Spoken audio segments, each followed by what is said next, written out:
الحمد للحق المبين من كونه ليالي على الكتاب المستبين مع جميع النهاني. Permettez-moi d'abord d'adresser des prières les plus déférentes à l'endroit de notre vénéré khalife, Cheikh Mouhamadoul Mountakha, pour une longévité sans faille et une santé sans commune mesure. Nous adressons également ces prières à l'endroit de l'honorable famille de Khadim Rassoul et de tous les disciples et de tous les confrères musulmans. Nous sommes en train de vivifier, d'exalter la grandeur de Dieu à l'occasion du Grand Magal de Touba. Nous savons également que c'est une occasion d'offrir à manger et à boire à tous pour rendre grâce à Dieu, mais c'est également une occasion pour vivifier la science et les connaissances. Donc c'est pourquoi plusieurs innovations technologiques ont été faites pour aider les fidèles où qu'ils se trouvent et d'où ils viennent à pouvoir s'abreuver de cette source intarissable qu'est Cheikhoul Khadim.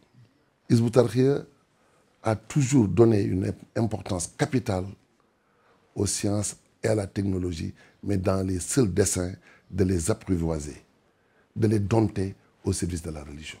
Hizbut Tarqiyyah, cette année, est venu avec un livret multimédia, multilingue. Ce livret, d'abord avec une page d'accueil automatisée, mais aussi avec des options multilingues qui renseignent sur les connaissances essentielles à maîtriser par le pèlerin sur le Grand Magal de Touba. La mission de Khadim Rassoul, la ville sainte de Touba et le sens et la portée du Grand Magal de Touba. Nous savons que le Magal, c'est un creuset de valeurs. Un jour qui réunit, qui réhabilite toutes les valeurs fondamentales de l'islam sous la férule de notre vénéré Cheikh Khadim Rassoul.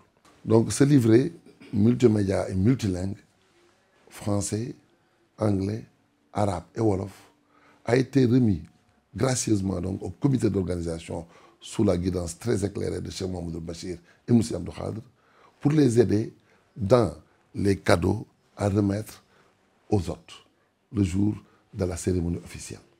Donc c'est un kit qui leur a été remis pour aider les hôtes à mieux comprendre le mouridisme.